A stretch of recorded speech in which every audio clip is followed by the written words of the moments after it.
बात उन दिनों की है जब गोनू झा मिथिला नरेश के दरबारी नहीं थे। उनके दिन अभाव में गुजर रहे थे। उनके साथ उनका छोटा भाई भी था। दोनों के लिए भोजन वसन जुटाना गोनू झा के लिए मुश्किल हो रहा था। गांव में रोजगार नहीं। एक बार सूखा पड़ा तो खेत पथार सभी सूख गए। जिधर भी दृष्टि जाती फटी बिबाइयों वाली बंजर धरती ही दिखती। ब्राह्मण होते हुए भी गोनू झा ने विप्रवृत्ति नहीं अपनाई थी कि कहीं मांग कर खा लें, और अपने भाई भोनू झा में भी यह वृत्ति नहीं पनपने दी थी। चाहते तो वे भी पोथी पथरा लेकर जन्म कुंडली बनाते या घर घर जाकर पूजा कराते और जजमनका से मिले सीधा से अपना और अपने भाई का पेट सुख से पाल लेते। किंतु बचपन से ही स्वाभिमानी गोनू झा को किसी के आगे हाथ फैलाना गंवारा नहीं था। एक दिन ऐसी नौबत आ गई कि घर में एक भी दाना नहीं बचा। गोनू झा को चिंता हुई कि आखिर वे भोनू झा को खिलाएं तो क्या। वे खुद तो एक दो दिन उपवास कर सकते थे, किंतु भोनू झा भोजन भट्ट थे। भूख लगी नहीं कि बेहाल हो जाते। गोनू झा सब कुछ देख सकते थे, मगर भोनू झा को भूख से बिलबिलाते हुए नहीं देख सकते थे। उन्होंने सोचा, पास के कस्बे में जाकर कोई काम कर लूं, शाम तक कुछ न कुछ मेहनताना तो मिल ही जाएगा। भोनू झा को घर पर ही रहने की नसीहत देकर वे पास के गांव की ओर चल पड़े। गोनू झा ने कभी मजदूरी नहीं की थी। रास्ते में वे सोचते जा रहे थे कि आखिर कस्बे में वे किसके पास जाएंगे और क्या काम मांगेंगे। घर से चलते समय उन्होंने सोचा था कि कुछ भी कर लेंगे, मगर अब उनकी समझ में नहीं आ रहा था कि आखिर करेंगे भी तो क्या।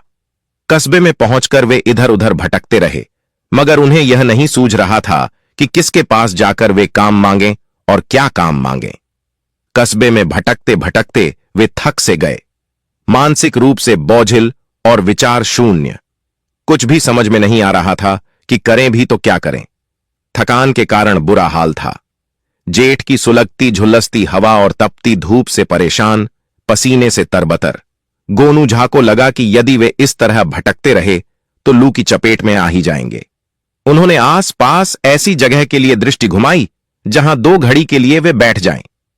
प्यास से कंठ खुश्क हो रहा था और गर्मी से मन व्याकुल। उनकी नजर एक हलवाई की दुकान पर पड़ी। वे उस दुकान में चले गए। दुकान में मिठाइयों को देखकर उनकी अंतड़ियां कुलबुलाने लगीं।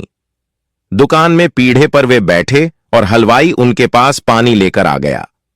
गोनू झा ने थोड़ा सुस्ता लेने के बाद भर छांक पानी पिया।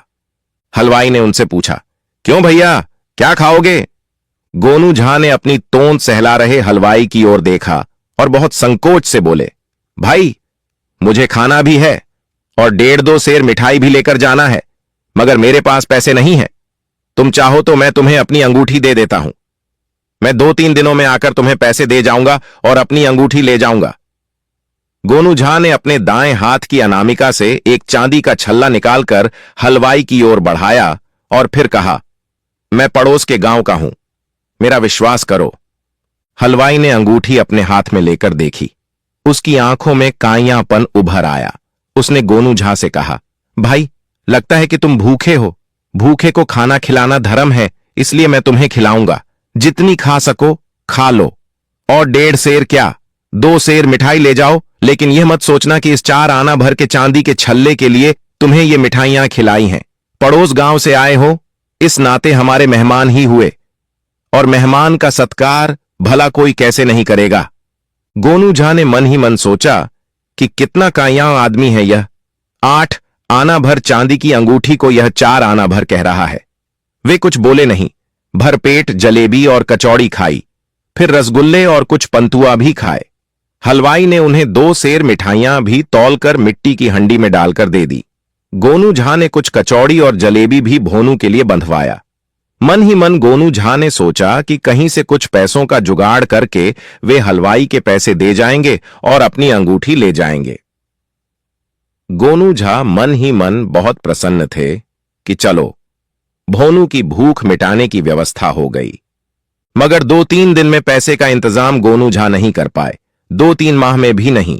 गांव के एक धनी किसान के बच्चों को पढ़ाने का काम उन्हें मिल गया था, सो किसी तरह वे अपना और अपने भाई का पेट पाल रहे थे। संयोग यह हुआ कि इसके कुछ माह बाद अच्छी बारिश हुई। अच्छी फसल के कारण गांव में खुशहाली आई। गोनू झा की माली हालत में सुधार हुआ। वे एक दिन उस हलवाई के पास गए और उसकी मिठाइयों के पैसे चुकाकर अंगूठी की मांग की, मगर हलवाई ने उनसे पैसे लेने और उन्हें पहचानने से इनकार कर दिया। गोनू झा मन मसोसते हुए वापस आ गए। कहते हैं कि नियति के रंग ढंग निराले होते हैं, संयोगों की रचना भी नियति ही करती है। संयोगवश गोनू झा के गांव में एक बार फिर अकाल पड़ा। भोनू की परवरिश को लेकर गोनू झा फिर परेशान हो गए और एक दिन फिर भोनू को साथ लेकर उसी कस्बे में काम की खोज के लिए पहुंचे। दिन चढ़ने पर भोनू झा भूख से बिलबिलाने लगा और गोनू झा से बार बार कुछ खिलाने के लिए कहने लगा।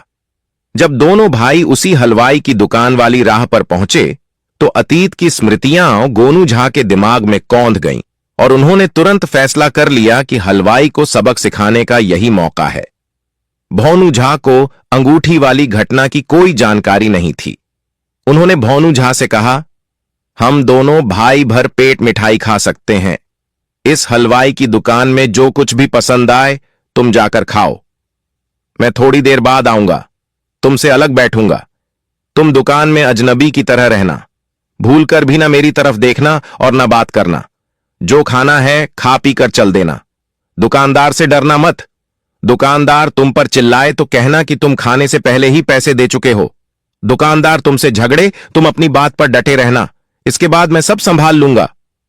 गोनू झा सशंकित मन से हलवाई की दुकान में गया और कचौड़ी, तरकारी, जलेबी, दही और रसगुल्ले मंगाकर उन पर टूट पड़ा। जब भोनू झा का खाना लगभग समाप्त होने को था, तब दुकान में गोनू झा आए।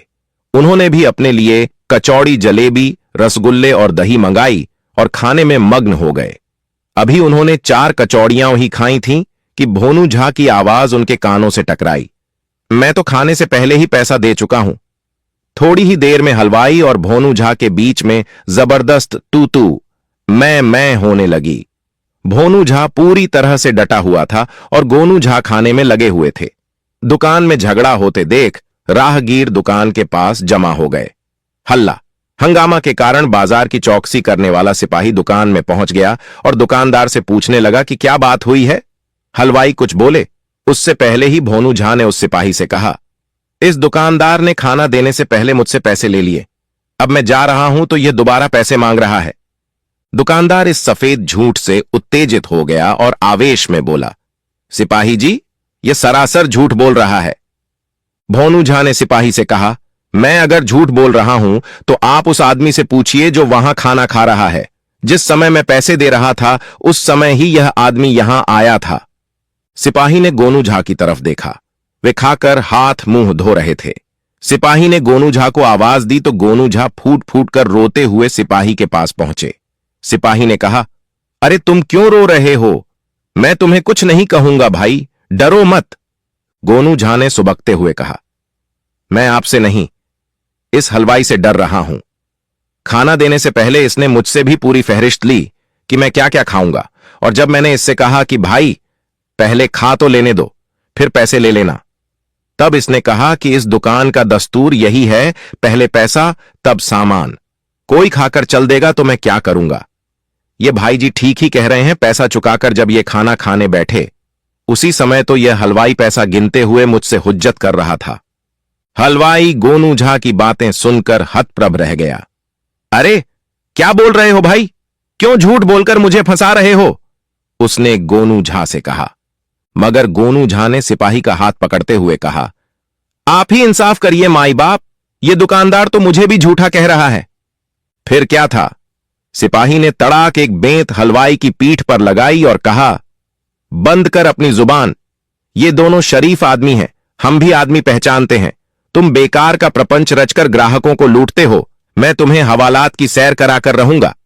सिपाही ने गोनू झा और भोनू झा को दुकान से जाने को कह दिया और हलवाई से उलझता रहा।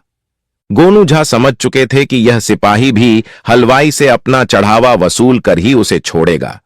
गोनू झा ने रास्ते में भोनू झा को अंगूठी वाली घटना बता दी ताकि भोनू झा के मन में इस घटना का बुरा प्रभाव नहीं पड़े।